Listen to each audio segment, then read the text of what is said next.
मैं हूं शोभा भारती। पेश है आज का हमारा न्यूज बुलेटिन। आइए नजर डालते हैं आज के हेडलाइंस पर।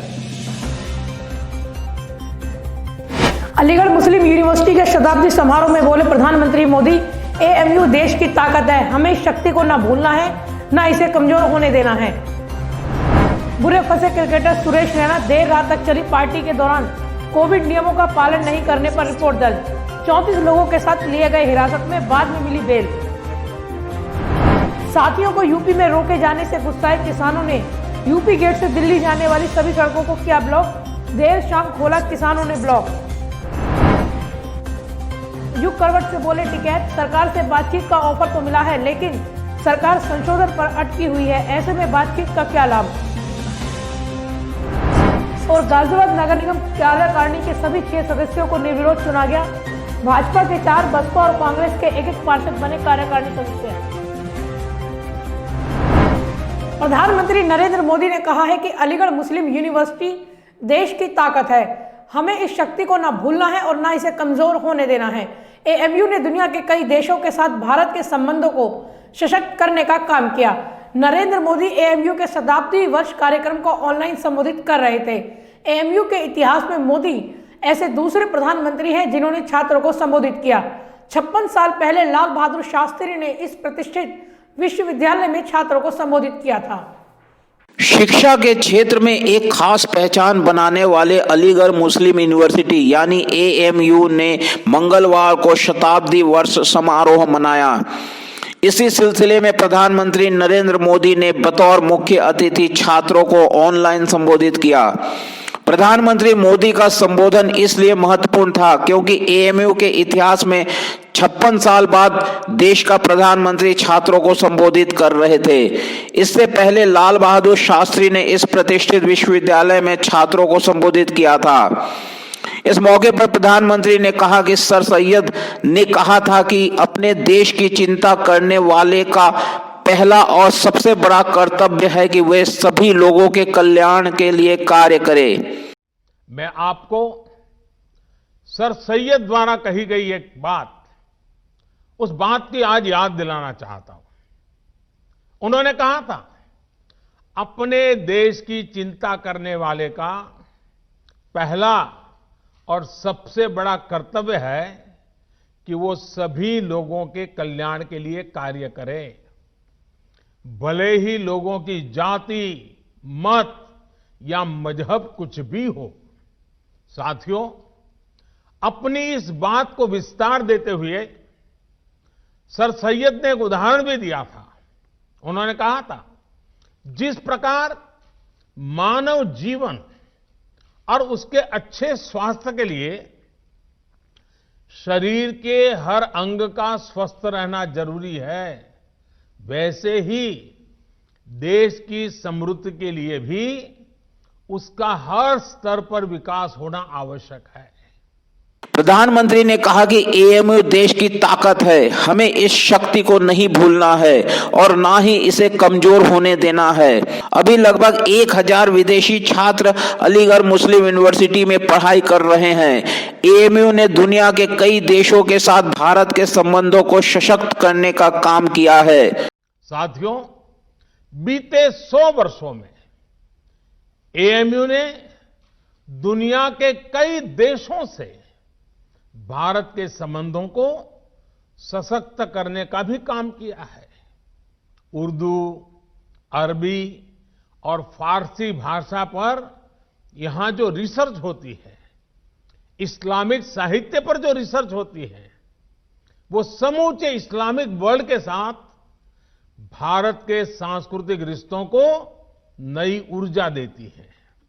मुझे बताया गया है कि अभी लगभग 1000 विदेशी स्टूडेंट्स हमारे यहां एएमयू में पढ़ाई कर रहे हैं। ऐसे में एएमयू की यह भी जिम्मेदारी है कि हमारे देश में जो अच्छा है, जो बेहतरीन है, जो देश की ताकत है, वो देखकर, वो सीखकर, उसकी यादें लेकर के ये छात्र अपने अपने देशों में जाएं। क्योंकि एएमयू में जो भी बातें वो सुनेंगे, देखेंगे, उसके आधार पर वो राष्ट्र के तौर पर भारत की आइडेंटिटी से जोड़ेंगे। इसलिए आपके संस्थान पर एक तरह से दोहरी जिम्मेदारी है, अपना रिस्पेक्ट बढ़ाने की और अपनी रिस्पॉन्सिबिलिटी बखूबी निभाने की। आपको एक तरफ अपनी यूनिवर्सिटी की सॉफ्ट पावर को और निखारना है और दूसरी तरफ नेशन बिल्डिंग के अपने दायित्व को निरंतर पूरा करना है। नरेंद्र मोदी ने कहा कि एक समय था जब मुस्लिम बेटियों का स्कूलों से ड्रॉप आउट रेट 70% से ज्यादा था। यह ड्रॉप आउट अब 30% पर आ गया है। इसे शून्य करना उनकी सरकार की प्राथमिकता है। मुस्लिम बेटियों की शिक्षा और सशक्तिकरण पर सरकार पूरा ध्यान दे रही है। स्वच्छ भारत मिशन के तहत जब देश में 10 करोड़ से ज्यादा शौचालय बने तो इसका लाभ सभी को हुआ। ये शौचालय भी बिना भेदभाव ही बने थे, लेकिन एक उसका एस्पेक्ट ऐसा जिनकी उतनी चर्चा नहीं हुई है और न ही एकेडमिक वर्ल्ड का इस पर उतना ध्यान गया है। मैं चाहता हूं कि अलीगढ़ मुस्लिम यूनिवर्सिटी का भी हर स्टूडेंट इस पर गौर करे। मेरे साथियों, एक समय था जब हमारे देश में मुस्लिम बेटियों का ड्रॉप आउट रेट, शिक्षा में से ड्रॉप आउट रेट 70% से ज्यादा था, 70% से ज्यादा था। मुस्लिम समाज की प्रगति में बेटियों का इस तरह पढ़ाई बीच में छोड़ना हमेशा से बहुत बड़ी बाधा रहा है। लेकिन 70 साल से हमारे यहां स्थिति यही थी कि 70% से ज्यादा मुस्लिम बेटियां अपनी पढ़ाई पूरी नहीं कर पाती थी। इन्हीं स्थितियों में स्वच्छ भारत मिशन शुरू हुआ, गांव-गांव शौचालय बने, सरकार ने स्कूल जाने वाली गर्ल्स स्टूडेंट के लिए मिशन मोड पे अलग शौचालय बनवाए। आज देश के सामने क्या स्थिति है? पहले मुस्लिम बेटियों का जो स्कूल ड्रॉप आउट रेट 70% से ज्यादा था, वो अब घटकर करीब करीब 30% रह गया है। पहले लाखों मुस्लिम बेटियां शौचालय की कमी की वजह से पढ़ाई छोड़ देती थी। अब हालात बदल रहे हैं। मुस्लिम बेटियों का ड्रॉप रेट कम से कम हो, इसके लिए केंद्र सरकार निरंतर प्रयास कर रही है। नरेंद्र मोदी का एएमयू के शताब्दी समारोह को संबोधित करना कई मायनों में महत्वपूर्ण है। यह वही एएमयू है जिस पर भाजपा नेता अक्सर तंज कसते हैं। एनआरसी को लेकर एएमयू में हुए विरोध प्रदर्शन के कारण यह विश्वविद्यालय चर्चा में रहा।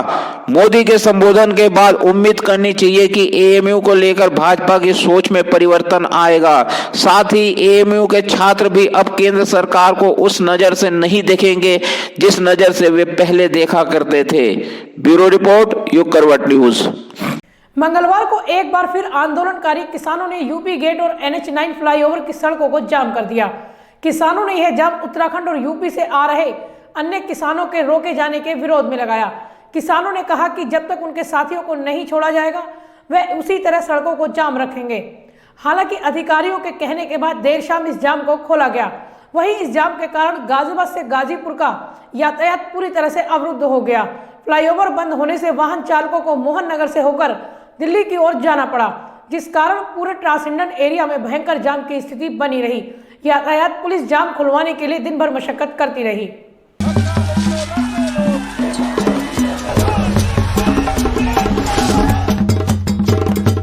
उत्तराखंड और यूपी के किसानों को रोके जाने के विरोध में मंगलवार को भी किसानों ने दिल्ली से गाजियाबाद की सड़कों को पूरी तरह से ब्लॉक कर जाम लगा दिया।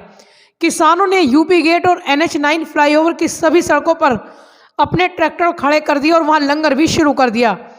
किसान नेता लगातार पुलिस और प्रशासन के अधिकारियों से वार्ता कर उनसे मांग कर रहे थे कि किसानों को आंदोलन स्थल पर आने से न रोका जाए। सोमवार को भी वार्ता के दौरान किसान नेताओं ने इसके लिए चेतावनी दी थी। बावजूद इसके मंगलवार सुबह जब आंदोलन पर बैठे किसानों को सूचना मिली कि किसानों को मुरादाबाद रामपुर पिलखवा पर रोका गया है, तो गुस्साए किसानों ने सुबह 7 बजे फ्लाईओवर की सभी सड़कों को ब्लॉक कर दिया। इस प्रदर्शन की वजह से गाजियाबाद से गाजीपुर का यातायात पूरी तरह से अवरुद्ध हो गया। वाहन चालकों को भी काफी समस्याओं का सामना करना पड़ा। फ्लाईओवर बंद होने से वाहन चालकों को मोहन नगर से होकर दिल्ली की ओर जाना पड़ा। इसकी वजह से वाहन चालकों को काफी लंबा रास्ता तय करना पड़ा, जिस कारण पूरे ट्रांसजेंडर एरिया में भयंकर जाम की स्थिति बनी रही। यातायात पुलिस जाम खुलवाने के लिए घंटों मशक्कत करती रही। किसान संगठन लगातार इस मांग को उठा रहे थे कि आंदोलन स्थल पर किसानों को आने से न रोका जाए। बावजूद इसके उत्तराखंड व यूपी के विभिन्न जिलों से आ रहे किसानों को वहां के स्थानीय प्रशासन द्वारा रोका जा रहा है, बल्कि उनकी ट्रैक्टर ट्रॉलियां तक जब्त की जा रही हैं।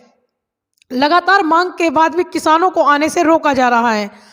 सोमवार शाम को भी किसानों ने इसके विरोध में NH9 फ्लाईओवर पर 1 घंटे जाम किया था, लेकिन इसके बाद भी किसानों को नहीं आने दिया गया, जिसके विरोध में मंगलवार को किसान सुबह से ही फ्लाईओवर की सभी सड़कों को ब्लॉक कर बैठ गए।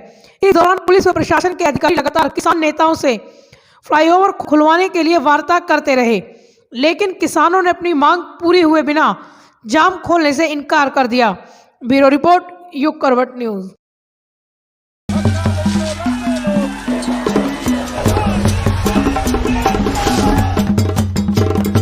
तीनों कृषि कानूनों के खिलाफ मंगलवार को भी यूपी गेट पर क्रमिक भूख हड़ताल जारी रही। दूसरे दिन 12 किसानों ने 24 घंटे की भूख हड़ताल की। किसानों ने कहा कि जब तक उनकी मांगें सरकार नहीं मान लेती, तब तक किसान इसी तरह से क्रमिक भूख हड़ताल जारी रखेंगे। मंगलवार को किसानों के आंदोलन में केरल से राज्यसभा सांसद ने भी किसानों को संबोधित करते हुए इस बिल को किसानों के खिलाफ बताया। तीनों कृषि कानूनों को लेकर क्रमिक अनशन के दूसरे दिन मंगलवार को भी 12 किसानों ने 24 घंटे की भूख हड़ताल शुरू की।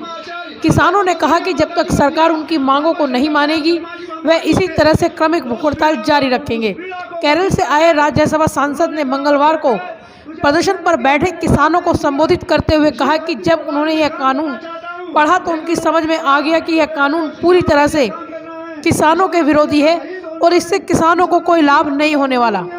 मैंने गायत्री परिवार को साथ छोड़ करके किसान यूनियन को जामन पकड़ लिया है। भूख हड़ताल पर बैठे किसानों ने कहा कि आंदोलन में इतने किसान हैं कि अगर एक एक कर किसान भूख हड़ताल पर बैठेगा तो महीनों तक यह हड़ताल चल सकती है, लेकिन किसान अपनी मांग पूरी कराए बिना वापस नहीं जाएगा। दूसरे दिन की भूख हड़ताल में तरणजीत सिंह, गुरचरण सिंह, हरभजन सिंह, हरवंश सिंह, शहनशाह कुरैशी, संतोष, मेघराज सोलंकी, राजकुमार, राजेंद्र सिंह, ऋषिपाल सिंह, चौधरी वीर सिंह और सिंटू नेहरा शामिल हुए। वहीं किसान नेताओं ने बताया कि अगले 2 दिन में यूपी गेट पर 20,000 से ज़्यादा किसान पहुंचेंगे। उत्तराखंड के नवाबगंज से बाबा अनूप सिंह द्वारा यूपी और उत्तराखंड के किसानों से अपील की गई है कि वह यूपी गेट पर आंदोलन में शामिल होने के लिए पहुंचे।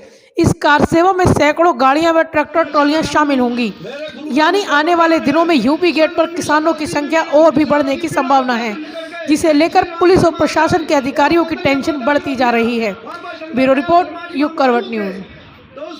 सरकार से किसान संगठनों को एक बार फिर वार्ता के लिए बुलावा आया है, लेकिन जिन मुद्दों को लेकर सरकार ने किसान संगठनों को वार्ता के लिए बुलाया है, उससे एक बार फिर यह वार्ता सफल होती नहीं दिख रही है। भारतीय किसान यूनियन के राष्ट्रीय प्रवक्ता राकेश टिकैत ने कहा कि सरकार संशोधन की बात कर रही है, लेकिन किसान कानून वापस लेने की मांग कर रहा है। ऐसे में वार्ता की सफलता इस बात पर निर्भर करती है कि सरकार अपनी जिद छोड़े तो गतिरोध कम हो सकेगा और किसान भी सरकार की बात सुनेगा।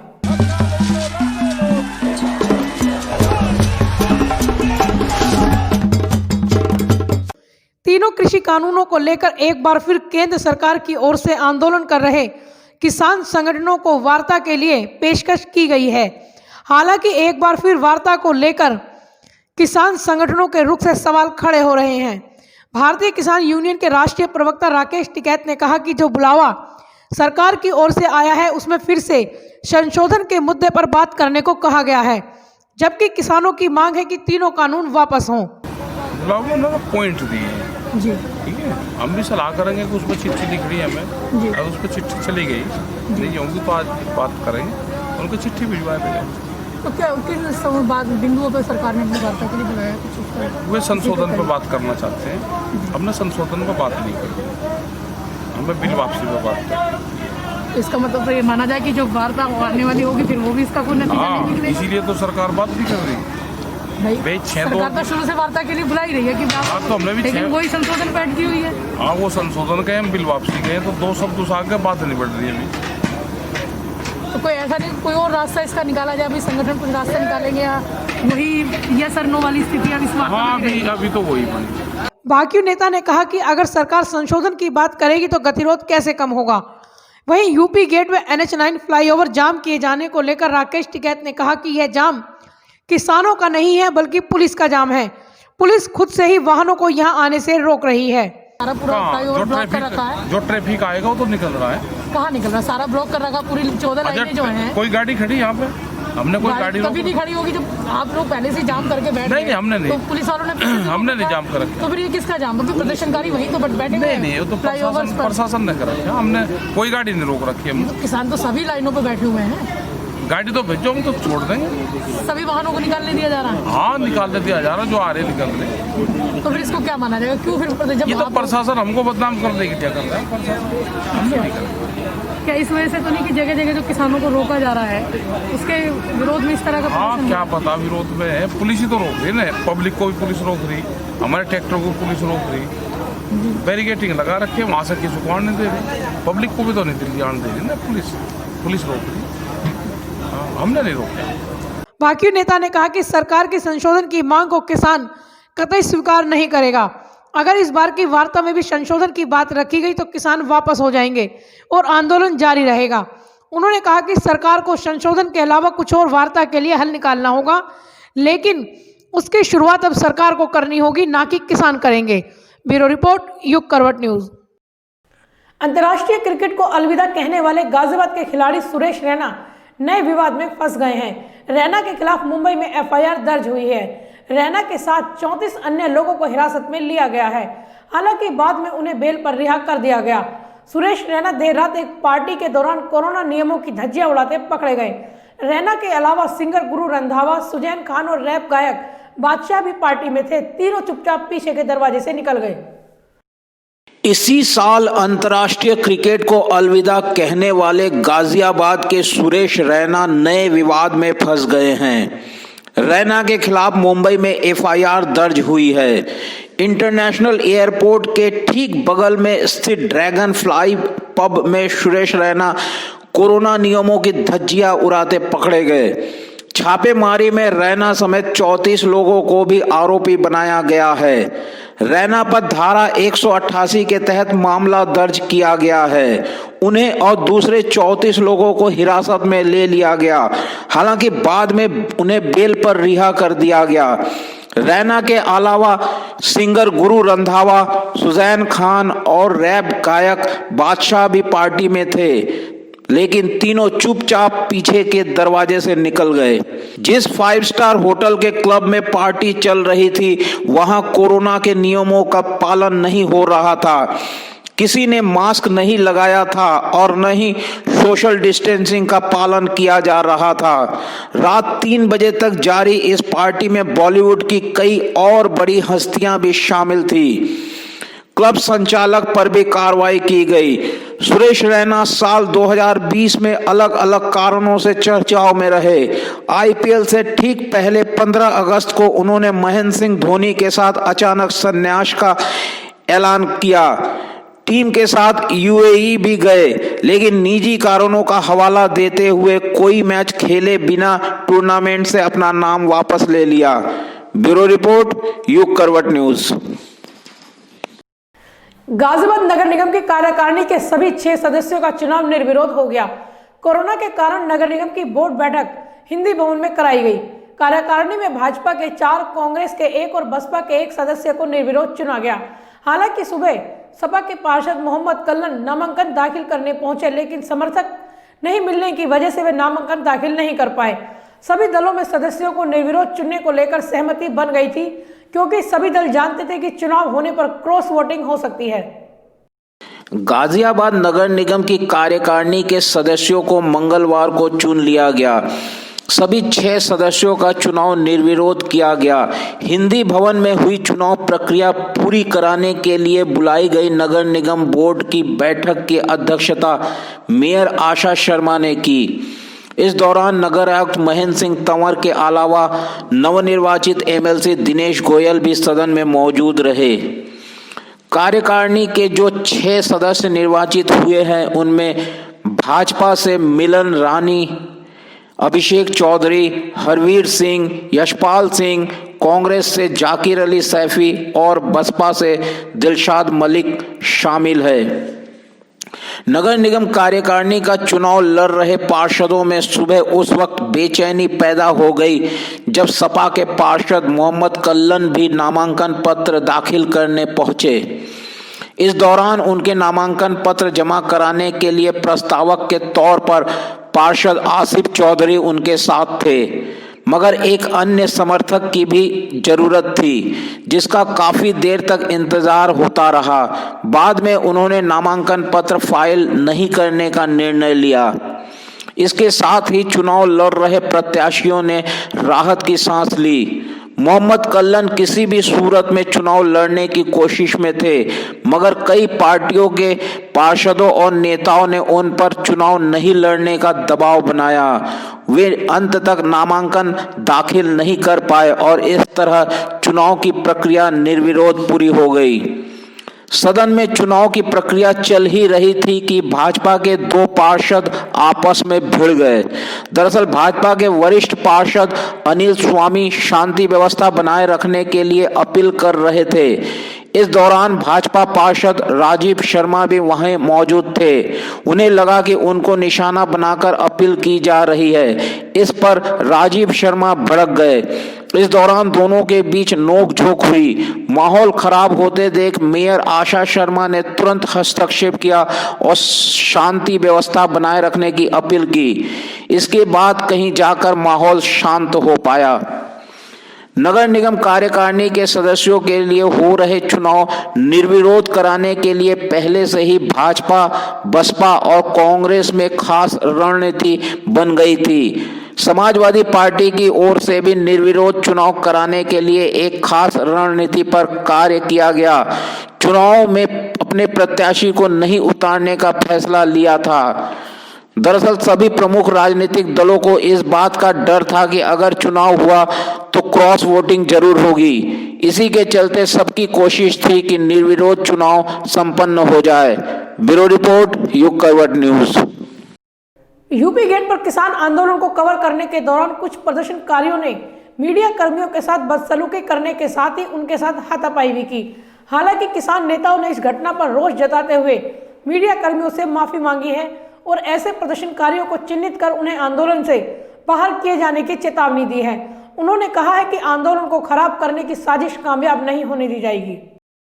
मंगलवार को यूपी गेट पर चल रहे किसान आंदोलन को कवर करने के दौरान प्रदर्शनकारियों द्वारा कई मीडिया कर्मियों के साथ बदसलूकी की गई।